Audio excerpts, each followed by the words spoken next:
नमस्कार, बहुत बहुत स्वागत है आपका क्राइम तक पे। मैं फर्रुख हैदर हूँ, मेरे साथ हैं चिराग गोठी जी। आज हम डिस्कस करने जा रहे हैं फिर समीर वानखड़े के ऊपर।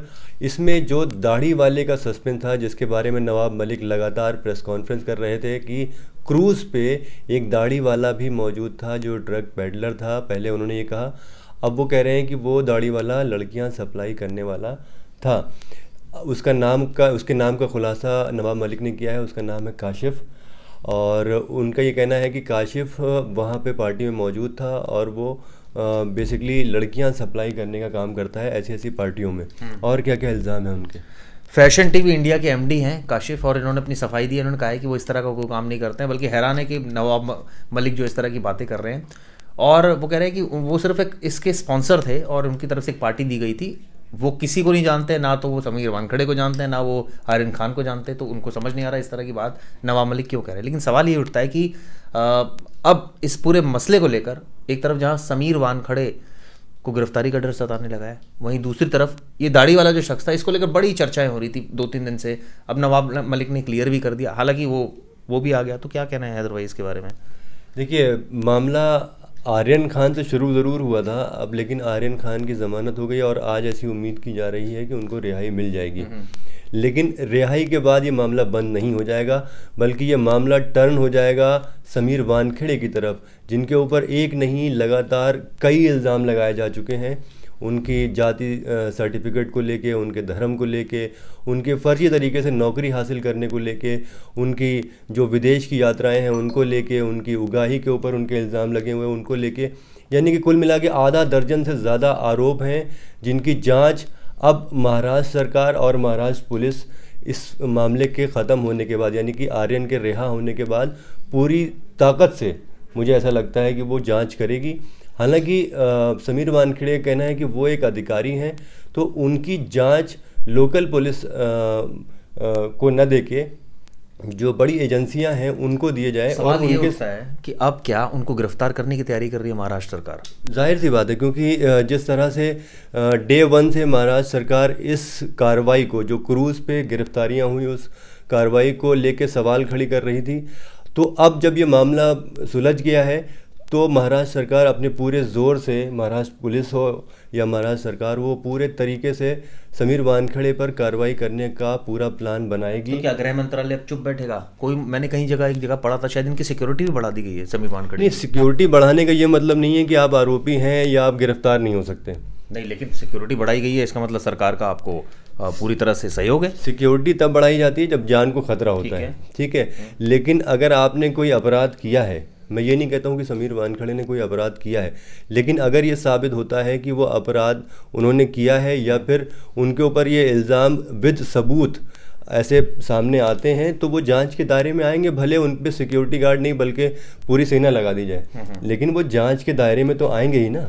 तो गृह मंत्रालय और महाराष्ट्र सरकार दोनों के बीच अब ठन चुकी है, और देखते हैं किसका पलड़ा भारी पड़ेगा। क्योंकि मुझे ऐसा लगता है कि अब गेंद महाराष्ट्र सरकार के पाले में है। वो जहां से उन्होंने जांच खत्म की है समीर वानखड़े ने, महाराष्ट्र सरकार वहां से जांच को शुरू करेगी। जितना मुझे आइडिया है, जो सीबीआई जांच होती है वो राज्य सरकार रिकमेंड करती है, तो इस केस में तो ऑब्वियसली वो नहीं करेगी, तो ये तो स्टेट गवर्नमेंट ही इसकी इन्वेस्टिगेशन करेगी। और वो अपने हिसाब से इस मामले में जो नवाब मलिक है, जो उनके एलिगेशन है, उसके बेस पर मुकदमा भी हो सकता है दर्ज करे, आगे कार्रवाई भी करे। लेकिन सवाल है कि अभी तक मुकदमा क्यों नहीं दर्ज किया इनके? देखिए, हालांकि ये सीबीआई जांच की जहाँ तक बात है, वहाँ इस सीबीआई जांच के लिए 3 लोग एलिजिबल हैं। पहला स्टेट गवर्नमेंट जो है, दूसरा सुप्रीम कोर्ट, अगर वो चाहे तो वो सो मोटो लेके वो सीबीआई जांच की आदेश दे सकती है।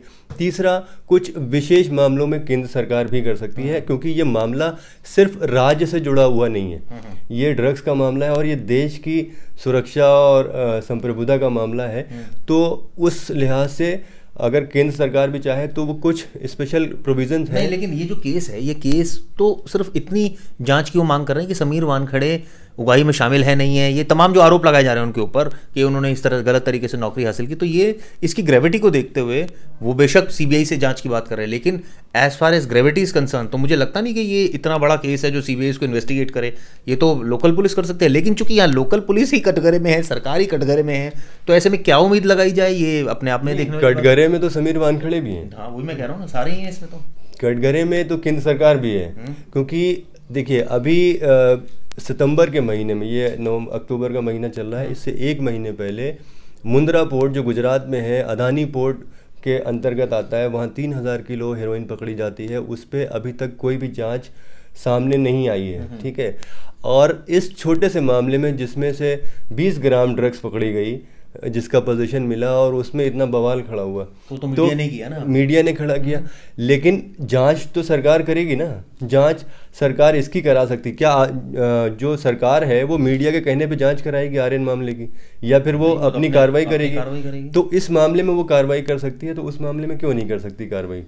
क्या पता हो रही हो, हमें नहीं जानकारी हो, बहुत अंदर इन्वेस्टिगेशन हो रही हो। हाँ, तो बड़ा मामला है 3000 किलो हेरोइन का जो मुंद्रा पोर्ट में पकड़ा गया। तो कटघरे में सारे लोग हैं, कटघरे में केंद्र सरकार भी है, राज्य सरकार भी है, समीर वानखेड़े भी हैं, नवाब मलिक भी हैं, आर्यन खान भी हैं। हमारे कमेंट्स आ रहे हैं ना, हमारे जो हमें लोग देख रहे हैं समीर वानखेड़े के, अगर हम हल्का सा भी कुछ अगेंस्ट में बोल रहे हैं तो लोग कह रहे हैं हम एंटी नेशनल बात कर रहे हैं। देखिए हमारा कोई ऐसा पर्पस नहीं है, मैंने आपको पहले भी बताया था, और ना हैदर भाई आपका भी है। हम लोग सिर्फ फैक्ट्स आपके सामने रख रहे हैं, और जो मंत्री ने बयान दिए हैं, जो बहुत सारी मंत्री की भी जांच कराइए, अगर उनका ये लगता है कि उन्होंने इस तरह की जो बयानबाजी कर रहे हैं गलत कर रहे हैं, या उनके दामाद को गलत फंसाया गया, तो वो जाएं सुप्रीम कोर्ट, सारी कोर्ट्स खोलिए, जाएं जस्टिस के लिए करें। वो सबको सबूत रखने का पूरा अधिकार है, ठीक है। अगर नवाब मलिक के पास निकाहनामा है और उन्होंने उस विद प्रूफ उसको सामने रख दिया, और जो जाहिदा जिनसे उनकी शादी हुई थी, शबाना जिनसे उनकी शादी हुई थी, उनके पिता ने भी इस बात की तस्दीक कर दी है कि हाँ ये निकाहनामा ठीक है और निकाह हुआ था, मुस्लिम रीति रिवाज से हुआ था। तो अब सवाल घूम फिर के फिर समीर वानखेड़े पे आ जाता है, तो इसलिए सवाल तो पूछना पड़ेगा। अब लोग क्या कह रहे हैं उस पर हम नहीं जा सकते, क्योंकि लोग अपने अपने नज़रिए से सोचते हैं, लेकिन जो खबर है उसको हमें बताना ज़रूरी है। नहीं, ठीक बात है। और जिस तरह से जैसे मैंने बताया था, एक ऑफिसर जो इतने बड़े ड्रग केस को हैंडल कर रहा है, अब ये भी बात आ रही थी हैदर भाई कि काशिफ से समीर का संबंध है, हालांकि काशिफ ने तो मना ही किया कि मेरा कोई संबंध नहीं है। ऐसे केसेस में अक्सर ये देखा गया है, अक्सर देखा जाता है, जब बड़े बड़े हाई प्रोफाइल लोग होते हैं, इनके कनेक्शंस होते हैं, कई क्रिमिनल्स से या कई ऐसे हाई प्रोफाइल लोगों से होते हैं कनेक्शंस। इसमें कोई, मैं ये नहीं कह रहा इसमें है, लेकिन हमने कई केसेस में देखा है। तो उस स्टेट में मैं ये बताना ये चाह रहा हूँ कि समीर वानखेड़े पर इतनी जिम्मेदारी, इतना प्रेशर, इतना रुतबा उनका, और मीडिया ग्लेयर उनको मिला हुआ है इस समय। तो आप सोचिए उस ऑफिसर का माइंडसेट किस पोजीशन पर होगा इस समय, कि वो एक अच्छा काम भी कर रहे हैं सोसाइटी के लिए, ड्रग्स को पकड़ रहे हैं, लेकिन वहीं दूसरी तरफ विवादों में भी हैं। मैं बताना ये चाह रहा हूँ हैदर भाई कि इतना होने के बाद क्या कोई आदमी करप्ट नहीं हो सकता? ये एक बहुत बड़ा सवाल सामने आता है कि क्या ये सारी चीज़ें किसी आदमी को करप्शन के लिए आगे प्रोत्साहित नहीं करती? आपका क्या कहना है इस बारे में? देखिए, सरकारी नौकरी वो कर रहे हैं, ठीक है, लेकिन सैलरी आ रही है, सरकारी, आप प्राइवेट नौकरी में फॉर्जरी करते हैं तो वो एक बार को, अगर आप अच्छा काम करते हैं तो वो उसको इग्नोर कर सकते हैं, लेकिन आप सरकारी नौकरी, वो भी एक दलित के नाम पे नौकरी हासिल करते हैं और फॉर्जरी करके करते हैं। अभी ये जांच हो रही है, हालांकि साबित नहीं हुआ, लेकिन ये जांच अगर सही साबित होती है तो ये कितना बड़ा अपराध है कि आपने एक दलित का हक मारा। लेकिन इसको एक दूसरे प्रैक्टिकल सेंस में देखें, अगर इसको प्रैक्टिकल सेंस में देखें, चलिए ये बहुत छोटी सी चीज़ हो गई, ये सोचें कि उस आदमी ने देश से कितना ड्रग्स जो है वो पकड़ा, कितने लोगों की जिंदगी बचाई, इसको इस सेंस में देखा जाए। देखिए, मैं आपको बताता हूँ, चश्मे से ना देखा जाए। आप मुझे ये बताइए कि मीका सिंह का मामला, भारती सिंह का मामला, रिया चक्रवर्ती का मामला और अब आर्यन खान का मामला, इन मामलों के अलावा आपने समीर वानखेड़े को कहाँ सुना? हाँ, ये बात भी है, नहीं सुना मैंने तो नहीं सुना। क्योंकि होता क्या है कि जब आप किसी ऐसे प्लेयर को पकड़ते हैं जो मतलब सेलिब्रिटी है या फिर वो सेलिब्रिटी से जुड़ा हुआ है, तो आपका भी एक तरह से पब्लिसिटी होती है, ठीक है। तो कई बारी जो अधिकारी हैं वो इस तरह की चीज़ें करते हैं। चले भले ये अभी इससे पहले आप मुकेश अंबानी वाला मामला ले लीजिए, उसमें भी जो अधिकारी पकड़े गए वो भी इसी वजह से, क्योंकि वो चाह रहे थे कि उनका रुतबा बने, उनको लोग जाने, ठीक है। तो कई बार अधिकारी ऐसा भी करते हैं, लेकिन सारे अधिकारी ऐसे नहीं होते हैं। बहुत सारे अधिकारी हमारे ईमानदार हैं जो पूरी ईमानदारी से अपना काम कर रहे हैं। बात सही है, लेकिन मैं जो बोलना चाह रहा हूँ, जैसे ये अक्सर इसलिए सवाल पूछा जाता है कि एक ऑफिसर है, फर्ज कीजिए कि मैं एक एजेंसी का नाम नहीं लूँगा, लेकिन कोई एक एलीट एजेंसी है दिल्ली पुलिस की, उसका कोई डीसीपी है और उसको सिक्योरिटी मिली हुई है, Z+ मिली हुई है उसको, या उसको स्कॉट्स मिला है क्योंकि वो टेररिज्म के केसेस देखता है, तो और कोई बहुत सीनियर जो ऑफिशियल है, चाहे वो सेक्रेटरी लेवल का है, वो उसको बैक कर रहा है ताकि उसकी पोस्ट कहीं जाए ना इधर उधर।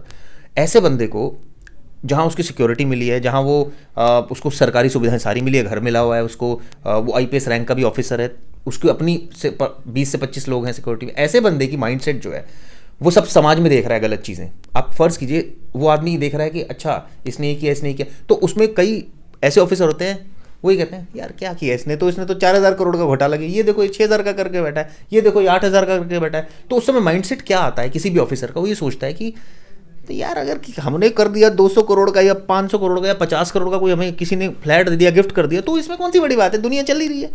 ये एक माइंडसेट होता है। मैं ये नहीं कह रहा हम ये प्रोवोक नहीं कर रहे कि कोई करप्शन करे, लेकिन इस तरह का माइंडसेट बन जाता है क्योंकि हमने कई अफसरों से बात की, हमने बहुत माइन्यूटली देखा है, ऑफिसर्स की लाइफस्टाइल देखी है, क्योंकि कई ऐसे ऑफिसर्स देखे हैं जो 5 स्टार में आज भी जाते हैं आईपीएस। देखिए आपने अपनी जो रिपोर्टिंग का करियर है, जो मेरा जर्नलिज्म का करियर है, और बहुत सारे ऐसे एग्जाम्पल हैं, आपने देखा होगा कि जो ईमानदार अधिकारी होते हैं वो सामने वाले के सामने झुकते नहीं हैं, भले वो उनका सीनियर अधिकारी क्यों ना हो।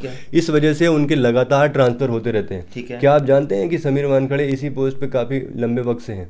तो इसका मतलब तो होता क्या है कि आप जब चीज़ें मैनेज करने शुरू कर देते हैं, ठीक है, आप विदेश यात्रा कर रहे हैं, आपके ऊपर इल्ज़ाम लग रहे हैं कि आप ड्रग पेडलर से आपकी दोस्ती है, आपने फॉर्जरी करके नौकरी हासिल की है, आपने अलग अलग तरह की चीज़ें करी और आप हाई प्रोफाइल केसेस को पकड़ रहे हैं, तो सवाल खड़े होना बहुत लाजमी है। और समीर वानखड़े का ये फ़र्ज़ बनता है कि इन तमाम सवालों का जवाब वो आके सामने दें।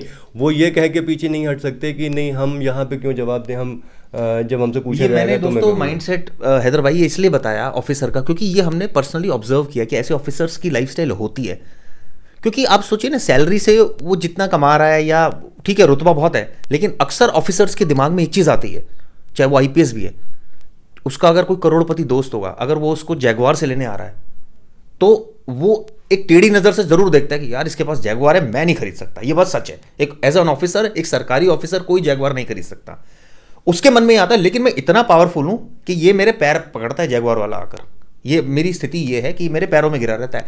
तो उस समय एक ये कहा जाए कि जैसे होता है ना कि मर्सिडीज वाले को देखकर हमें थोड़ा सा एक जलन सी होती है कि इसके पास मर्सिडीज है, हमारे पास मारुति है, तो वो एक फीलिंग जरूर आती होगी, मुझे ऐसा लगता है। भाई आपका क्या कहना है? देखिए, आप सरकारी नौकरी में रहते हुए मर्सिडीज नहीं खरीद सकते, ठीक है, और अभी आपका ये रुतबा है कि मर्सिडीज वाला आपके पैर छू रहा है, ठीक है, लेकिन आपको भी ये पता है कि जैसे ही आप रिटायर होंगे वो आपको पैर नहीं छुएगा बल्कि गले में हाथ डाल देगा, ठीक है। तो ये जानकारी पुलिस अधिकारियों को भी होती है और जो जांच अधिकारी बाकी अधिकारी होते हैं उनको भी होती है।